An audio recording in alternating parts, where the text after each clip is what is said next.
Hello and welcome to this midday taste challenge. Um, well, I did I did Caliber Canadian this morning versus Albertsons. And I was very pleased because I got it right. Caliber had good flavor and it was fine and everything, but Albertsons had a little bolder aroma and bolder flavor. So I was saying, oh, maybe it's just the same liquor in a different container, with a different label. As it turns out, no, that was not the case. There's no way I'd have been able to clearly tell them apart just on aroma only. So I was feeling good, oh yeah, I got it.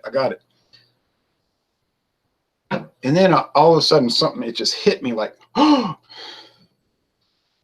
So I said, oh no, oh, what am I thinking? I forgot about the Canadian Hunter. You see, because it's got a short neck, it's like a more stubby bottle. And I forget about the short neck bottles a lot because I have two cabinets mainly, and like the top cabinet can fit the higher, the taller bottle. So I put them all up there. And then the lower cabinet, they won't fit. It'll hit the second shelf. So but this will fit. It'll slide right underneath with a little bit, half an inch to spare. I said, oh, I was supposed to do all the Sazerac together. So then I said, well, let me look at my lineup. I said, oh, I got it all the way till the end of February 21st at least. And then I was finished with the Canadian. I was starting to bring in bourbon. I said, oh, tomorrow, Friday, the 5th, the 8th, Friday, February 8th, I was planning to drink some of that rum, the Bacardi Black. I've got about 70% of the bottle left, maybe 60%. I'm trying to drink it down, I want to drink the Bacardi, but I said, I'll just do a trade-off. I'll do this double up today, and then I won't drink any liquor tomorrow. You might say, well, why are you so impatient to drink the Bacardi Black? What's wrong with you? It's not that there's something wrong. I am impatient. I want to do it. I want to do it because I want to get to the gold. See, I always want to go to the next step. So I want to do the Bacardi Gold, which Johnny Neely says is $9.99 in his town or the next county. They don't sell liquor in their county because they got these draconian laws in Georgia and some parts of Louisiana too, north, mostly the Protestant part. But anyway, all right, Bacardi Gold, the famous Bacardi Gold. Look, unopened. Well, it's not cheap here like over there. You're going to pay at least a minimum, and probably you won't get it this cheap anymore, $12.99 a bottle. Be more like $13, $14.99. I don't know why. I guess Bacardi's really popular in Louisiana, and popularity will make the price go up. But I'm just itching to try because I've never tried a gold rum in my life, in my entire life. So then I went wild, and I bought the Castillo Gold. And this is a liter. You see this liter bottle? Look at that, a liter. And I got it for $7.99, which is unreal, but it happened. From Ron de Castillo y Silla, Cantano, Puerto Rico. All I can figure out about this is it was an old company, the rum of Castillo and Silla. And then when Bacardi fled Cuba, they bought the distillery, and that's where they make their rum today. I think it was a separate company. And they got this new bottle. This is the new bottle with the wax seal, but it's not really wax. It's just paper. It just tried to make it look like it's wax. Oh, and it's like a glitter label. It's a rough feeling. It's almost like this glitter. Ooh. Oh, Castillo. Johnny Neely said, I've never seen that in Georgia. 351st day of 2018. I guess that's when it was bottled. 351. That's fresh. All right. That is fresh like a rum that's fresh. Okay. Then I was at International Market in Metairie, and I got Skull imported. This came onto the market in 1956 from what I could find out. Some old independent little company got bought out by, the big people, and Sazerac owns it now. Skull Gold Rum. Skull silver rum, Skull gin, Skull vodka. That's the one you see a lot around here, Skull vodka. It means cheers in Danish. In the Norwegian, you know, the Scandinavian languages, Danish, Norwegian, Swedish, Icelandic, they'll be very similar. Skull. Cheers. People say, oh, that's rot gut. I don't know if it's rot gut. It's from the Virgin Islands. Imported. This was back when it was owned by Barton Brands, and now it's Sazerac. It doesn't say imported anymore, which is telling me it used to be in the British Virgin Islands, but they moved production to either the U.S. Virgin Islands or Puerto Rico. I don't know. Beautiful bottle. Got this little cut thing at the top, like a little. This is like this bottle is like from 2004. 2004. I'm not joking. J.A. Doherty's and Sons. That's the people that started. J.A. Doherty and Sons. But then it was Barton Brands, and now it's Sazerac. And I was at, oh, and by the way, you know how much that bottle was at Skull? It was $6.99 for a liter. I'm not joking. They had big cases of it, but there wasn't much left. I said, they probably put this out this morning, and people are buying it as fast as they can walk in the store. No way I was going to say, oh, I'll come back later. No way it was going to be there later. Was not going to be there later. So then I go to Savannah Discount on Louisiana Highway 45, and I said, and this wasn't the only cheap one. This was not the only cheap one, but you can't buy everything all at once, right? So Aristocrat Gold Rum, product of the West Indies, bottled by Crosskirth Distillers Company, Bardstown, Kentucky. It's Heaven Hill today. Not one of those fake names. Crosskirth was an actual company started in 1933 by Mr. and Mrs. Crosskirth, husband and wife team. True story. Their distillery caught fire and burnt down in 1968. But the company struggled. They didn't do very well. And they made a bunch of brands that were kind of like cheap, you know, bottom shelf brand. But the husband and wife both died in 1999, 20 years ago. And they did a lot of charity. They gave hundreds of thousands of dollars, maybe millions, to the University of Louisville because they really wanted to champion education in Kentucky. So this is a historic brand. Like William Kepley says, these brands is like a history lesson. When you're drinking these is like history. That's the fun thing for me, the history thing about it. So if you're into like, oh, I'm a beer snob, I'm a wine snob, I'm a whiskey snob, and I just hate all these, you're in the wrong channel. But you're on the wrong channel, because my whole interest is the history of the brand. How did it start? How did it come about? Who makes it now? What's the appreciation of it and all that? So you say, well, that's a nerd way to do it. You're just a nerd. You're just an enthusiast. One of those damn enthusiasts. You just love beer, wine, and liquor, don't you? Yeah, I guess I do. Here's another history item. Canadian Hunter. This is what we're talking about today. I just had to show you the preview because I'm wearing Schlitz because Schlitz came back yesterday. Schlitz came back yesterday. Yesterday, Schlitz came back. Fresh cans, good till May. It's on now. It is on now. And now, if my friend David can get the Schlitz Malt Liquor Bull, he's so excited about tracking that down, because that used to be, you know, kind of fairly rarely available here, and then it just evaporated. But maybe there's a comeback. I thought Schlitz was on the deathbed, but that was premature in that assumption. Here's Canadian Hunter, introduced in 1984, 35 years ago, by Seagram's Distillery, the huge Seagram's empire. They always have that bullet, the bottom of the bullet, like DC Comics. That ought to be on caliber, right? The man's going hunting. He's got his hunting dogs. There's his rifle. A rifle. I'm triggered. That's violence. You know, some people are deranged like that. They get triggered by those kind of things. You say, well, that bottle looks suspiciously identical to the JW Jethro T. Boots bottle. That bottle looks suspiciously identical to the Ancient Age bottles. Don't it? Guess where it's bottled? Right, you guessed right. It's bottled at Buffalo Trace Distillery in Frankfort, Kentucky.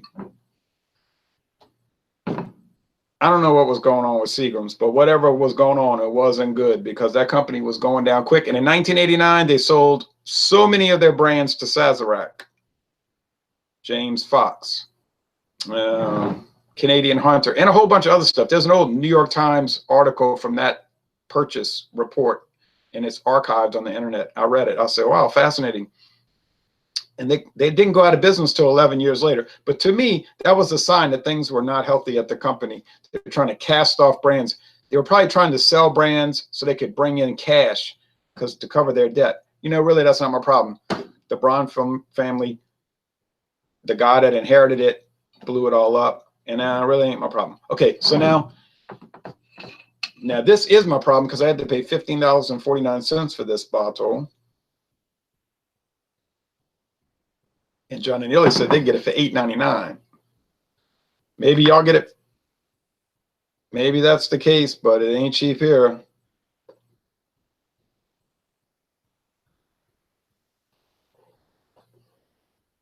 Oh, wait. Now, let me think for a minute. Let me think. Something is confused in my mind. There was one that I thought I had to pay $15.49 for, and I got it. Oh, never mind you. I mean, don't mind me. I'm thinking of Scoresby, people. Scoresby. Excuse my indiscretion. I had to pay $15.49 for Scoresby, which in John and Illy's mind is a total ripoff because he said they get it for $9.99 over there in Georgia. Let me restate. I paid $8.99. I remember now. I bought this at International Market. It was the only store I could find the glass bottles. That was the issue. Mathern's has this right there.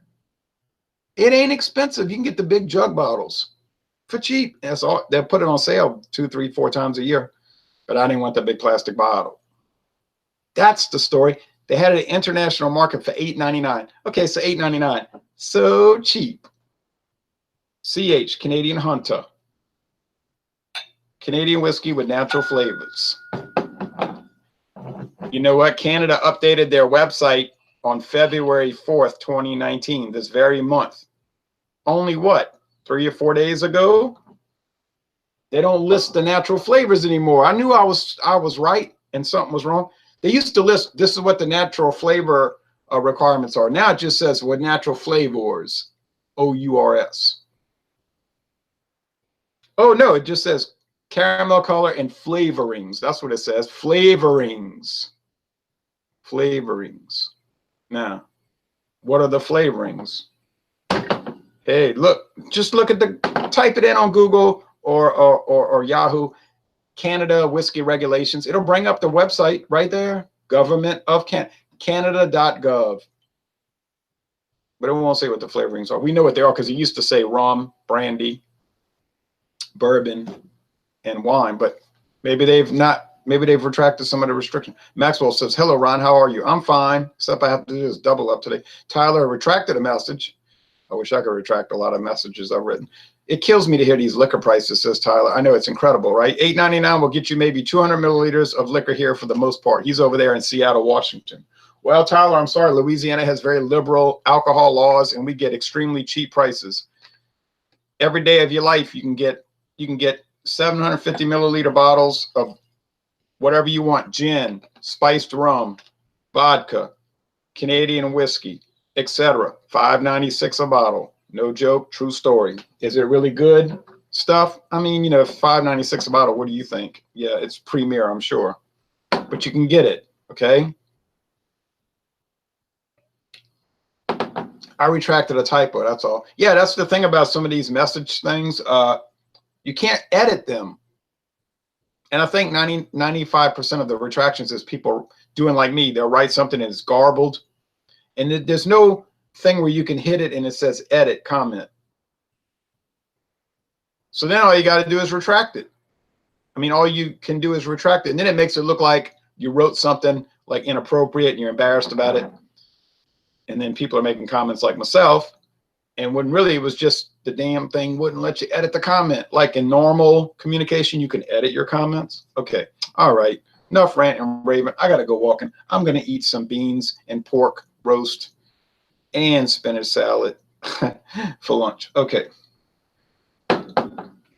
Appearance. Well, I don't think there's going to be any difference there because look, they're both gold amber, amber gold. And this is not a lot of whiskey because these glasses are not even big. So before you start hating, maybe you better start calculating. Okay. Extra menthol. This says it's bottled in Louisville.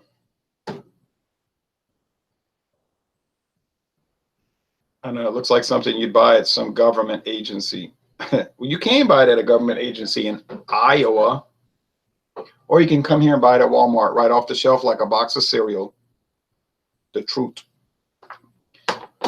No, it's not like states where there's a lady behind the counter and you got to say, "Could you hand me that caliber?" And then she says, "Here you go." No, no, no, no, no, no, no, no, no. In Louisiana, you walk down the aisle with your shopping cart and you say, "I'll take this, I'll take that." You grab it. Or your little 5-year-old, you could say, "Hey, baby, could you hand me that Ray and Nephew overproof rum?" "Here it is, Dad." All right. Now,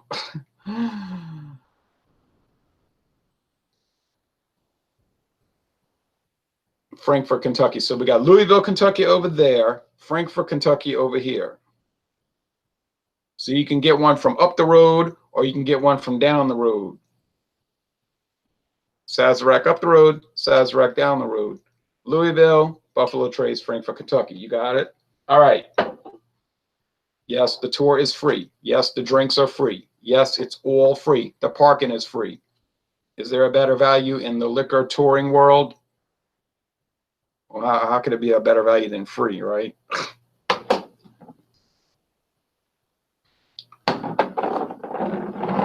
And they're super generous, or even you could say reckless. I wouldn't say reckless. You could say reckless. I'm saying generous because I was over there on 2 tours in one day and they were like, "Try this, try that, try this." And that's what we can give you. But then you could still try this. "You want to try this vodka we make called Wheatley?" I was like, nah. I had to like call it,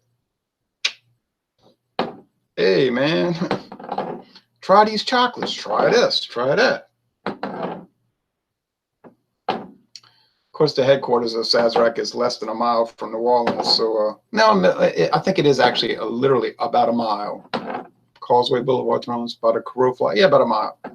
So you get that New Orleans mentality, you know, let's have a good time. Laissez les bon temps relais. Try this, try that. It's on me, you know, don't worry about it.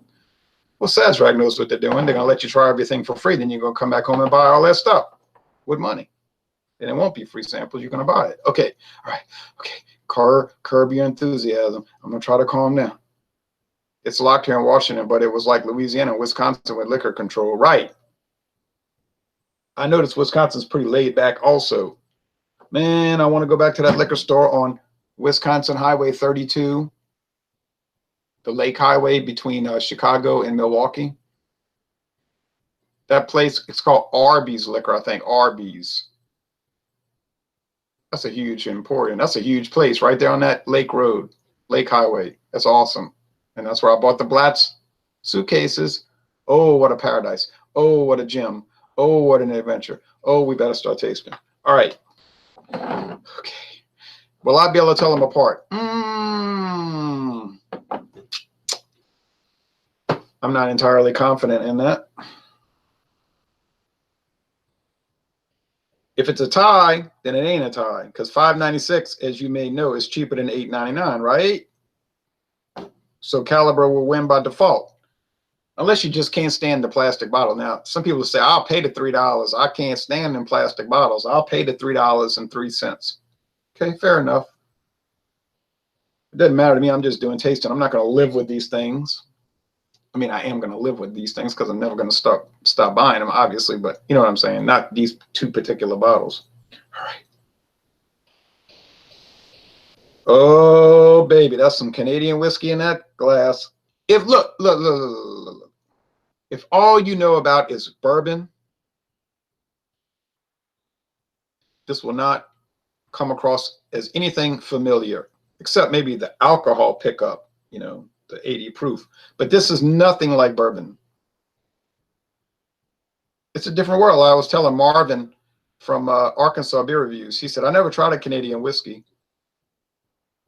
I said, it's a different world, Marvin.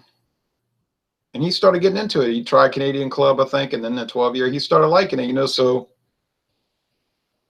if you're only into Scotch, this is going to blow, either going to make you angry and say, what the hell is this? Or you're going to say, wow, that's really different. You know, you might like it. If you're adventurous, you know, you might like it. That is super cereal, man. I still have not tried Canadian Hunter and would like to. And I think you would like it. Assuming you like really sweet, sugary, breakfast cereal type liquor. I'm not kidding about that. It's got a strong sugar puffs, corn. What's this thing? Corn pops? Or what's the one with sugar bear? It's like the puffed oats. They're all like sweetened cereal grain type experience. That's what it. Oh, now this one is not as strong in the nose. I mean, it's strong. It's not as strong. And then that Albertsons was really jumping out the glass. You might have seen me this morning at dawn. I was like thrown back by it. It was just jumping out the glass. I couldn't get over it. It was like the aroma was coming out the glass and grabbing hold of you and pulling you back in the glass. It was a strange experience, but not an unpleasant experience. It was just like, I don't know if you ever drank a product that like overtakes your senses. I used to live on Golden Puffs. Yeah, that's what it's like. Those kind of things.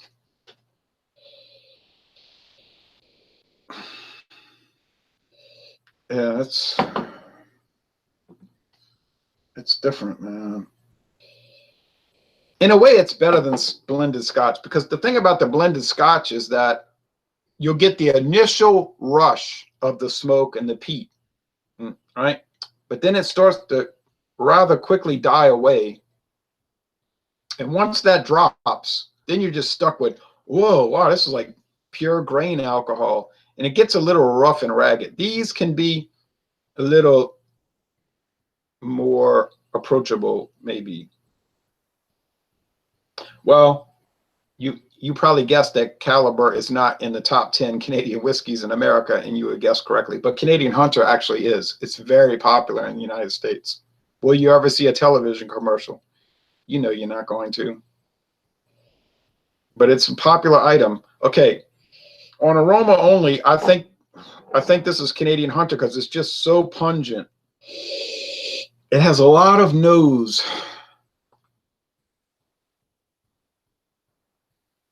Now you might say, I don't like grain.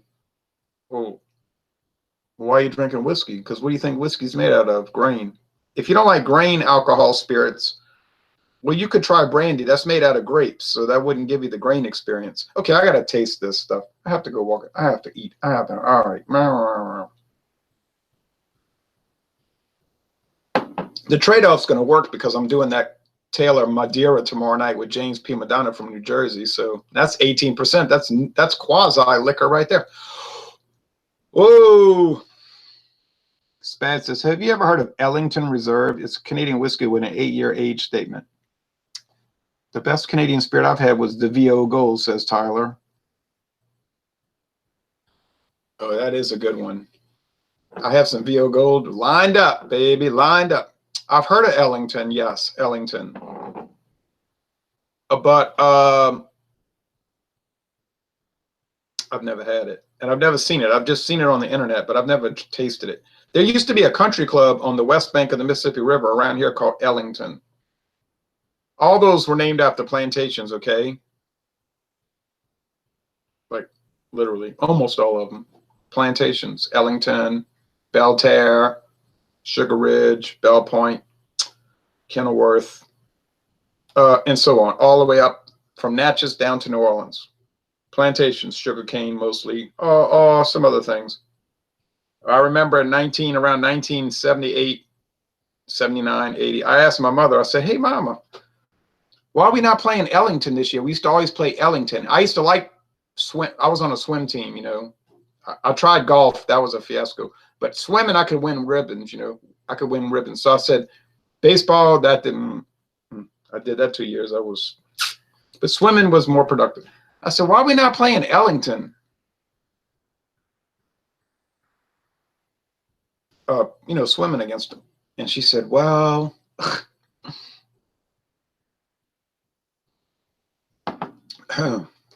they let a black kid swim on the team. So they kicked him out the league. I said, oh, true story. They were out. Now, 15 years later, things started to become more liberalized here. But in 1980, if you really wanted to see a lot of people jump out of a pool quick, you could have subtraction by addition. Add somebody into the pool and you're going to see people jump. I mean, it's like oil out of, you know what I mean? It's like they would pop out. So we were liberal Southerners. Can you imagine the conservatives? But we were the liberal ones. And I was adventurous. So I went to swim over at the public swimming pool where it was mixed. Well, theoretically mixed race. Theoretically mixed race. In actuality, it was only one race, you know, by virtue of being mixed. But I said, I'll go swimming there with my friend. I can't remember who went. And they were saying, you have to prove you can swim. And I'm thinking, I'm on a swim team. I can prove. So all the kids jumped in, and half of them, they said, get out, you can't swim. You know, they couldn't make it across the pool. Well, I jumped in there, and I was across like, whew. And the other kids were like, damn, that dude could swim. That boy could swim. And I wanted to say, I'm on a swim team. And I was showing off, you know, I could beat everybody at the pool, you know. But I went back home, and my mother said, you went to Regalia and swam? I said, yeah. I could drive by then. And she said, oh, that's good. And she said, my mother passed away, you know. She said, they have a lot of black kids that swim there, huh? I said, yeah, you know, it's only black kids.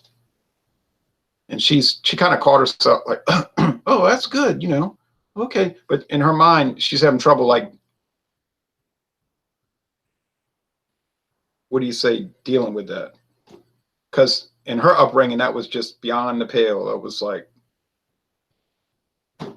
now, but remember, these are the liberals, you understand, we're talking about. My grandmother and them, just, I better get off of that subject, but it's so interesting. You know, I ought to make some videos about the South you see and the South I know, because I try to tell people, they were like, I came down to Louisiana from Iowa, and it was so different than what you hear on TV. And I was like, yeah, but you don't get the whole picture because they know you're from Iowa. You know what I'm saying? Like, you're going to get a filtered experience, and you don't understand that. But I understand it because I grew up in it, and I understand the whole Janus, you know, like the Romans, a face in the front, a face in the back. You're going to get one of the faces. You're going to get the tourism face. You're not going to get the real face. All right, well, going on. And you might be saying, that sounds bad. That sounds bad. Why are you talking about that? It's the truth, okay? I mean, I'm sorry, the truth hurts. I can put on the tourist face and say, oh, yeah. But wouldn't you rather hear the truth, or do you want lies that make you feel better? Damn, that dude can swim, he says. Yeah. Okay, so Jean-Pierre came from Mobile.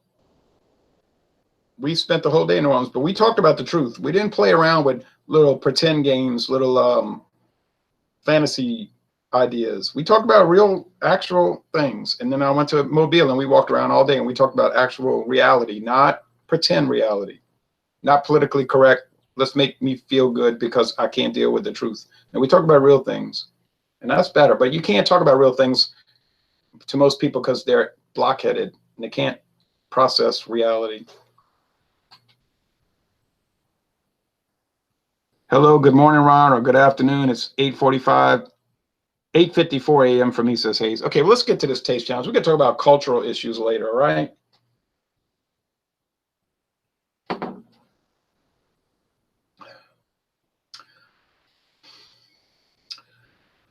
I think they do a great job with these because they have flavor on two levels. And what I mean is, like, they have an up flavor and a low flavor. It's like a shelf, like I was talking about the whiskeys. The up flavor and the low flavor. So like the upside, you get those, what Johnny Neely would call the caramel, the almond extract and those flavorings. But then the under flavor is the grain, the cereal grains. And it's probably, it seems like it's predominantly the flavorings, but when you really think on it, as you drink on it, then you realize it really is probably 80% cereal grains and only about 20% flavorings of some sort of concoction. But you can get a lot of flavor from a little bit. You can get a lot from a little, you know what I'm saying? Like American blended whiskeys, even though they're 80% generally, not always, 80% grain neutral spirits, we could still get a lot of flavor from that 20% top end. Now, whether you think the flavor is good or not, that's a debate, whatever, but it's still there. And that is a reality. We were talking about the social things growing up in Louisiana, you know, the social thing. All right, but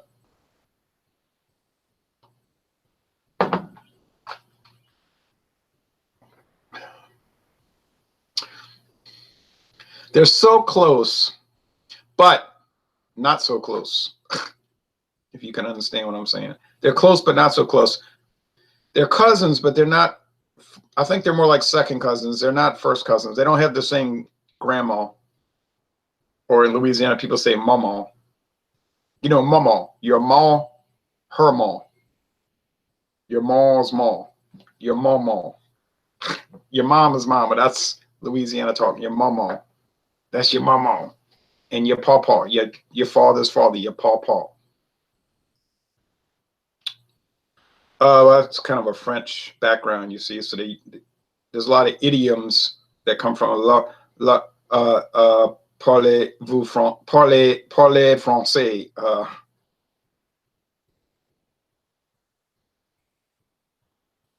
Avec des Allemands also. All right.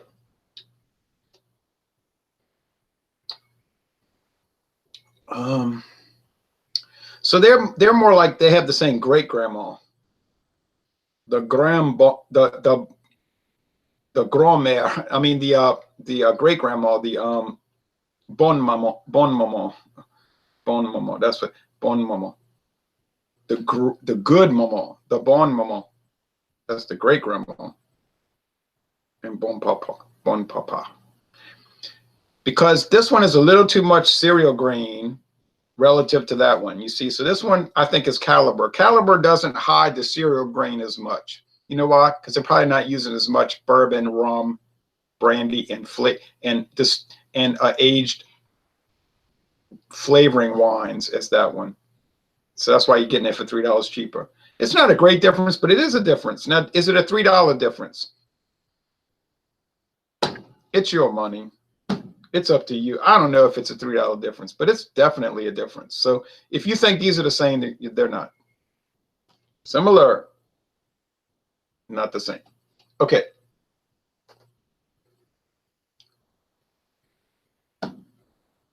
Jacob Miller says, hope all is well, Jay. It is well. It is well. It is good, Jacob. And we want you to join us again for those hangouts. I want you to feel like you're included. We're doing Wild Card Wednesday next Wednesday. You can bring any beer you want. Okay, so I'm going to call it. I think this is the Canadian Hunter. I mean, what am I saying? I'm about to blow up the whole video. I mean, I think this is the Caliber. The Caliber. Use your brain, man. Oh, Lord. And there we go. And there we go. And there we go. How you love that? Well, as it turns out,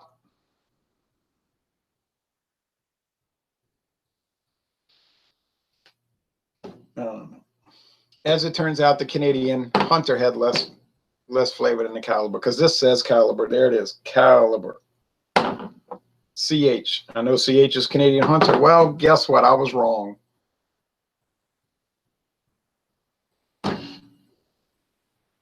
So I was so elated this morning. I was like, I got it right. I'm getting a handle on this. I'll show them. I'll show them.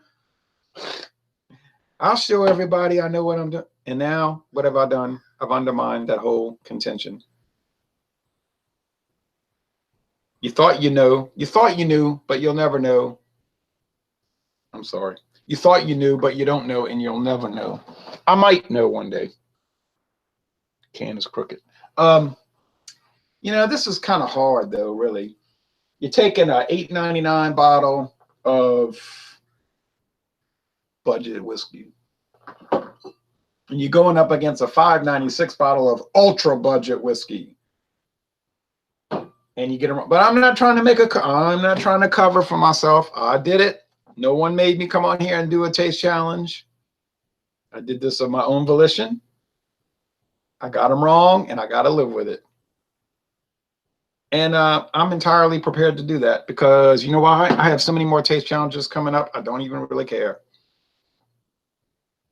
You have to take it as they come. Now, I know I got the schedule correct. Tyler says thumbs up. I know I have the schedule correct now because I've got Canadian Limited coming up. Yes. In my mind could be totally incorrect, but in my head, in my thinking, in my cabeza,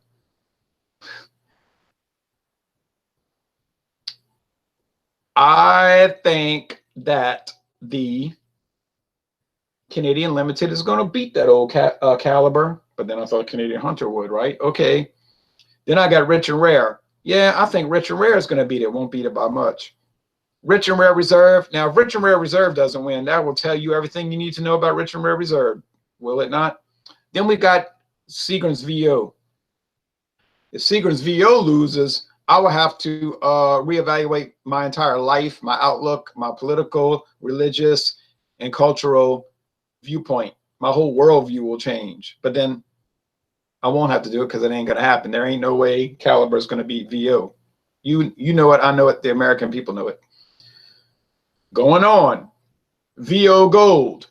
You know that ain't going to happen. There ain't no way Caliber is going to beat VO Gold. That's an 8-year aged whiskey. The youngest whiskey in VO Gold is aged in oak barrels for 8 years. You think it's going to beat this young item? I mean, you think it's going to win? We all know it's going to win very easily. Then we've got Canadian Club.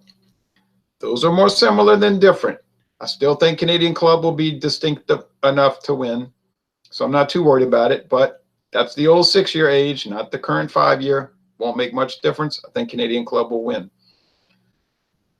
Then we got the Canadian Club 12-year. Well, that'll be an atrocity of an examination. That'll win so easily. I will be able to guess it on aroma only.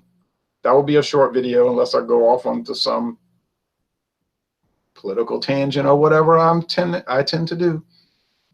But it won't be any kind of challenge. And I believe that'll be it. Yeah. And then the bourbon's coming into play. And I'm so excited about doing the bourbon. The Woodford Reserve. Oh, yes. What a product. I'm going to go through the whole lineup. And then, in about a month or two, I'm going to bring in the Blantons with the little horsey on the top. That's $60 a bottle. $50 if you're lucky. But really, you're going to pay $55 to $60 a bottle. And I got it free. You heard me? Free. Thank you, Sonia. Well, you would assume it would destroy all the other cheap ones I've got. But these assumptions can be very inaccurate. Well, I know. I've got the Scotch. I can't wait. I want to do the Inverhouse. I want to do the Sir Malcolm. And I have somebody keeps telling me about Sir Malcolm, Sir Malcolm, Sir Malcolm. How do you say that? Sir Malcolm. And the Canadian whiskeys. And the rum. And the FBI. All right. Thanks for watching this video production. Well, I was wrong. We got to live with that now.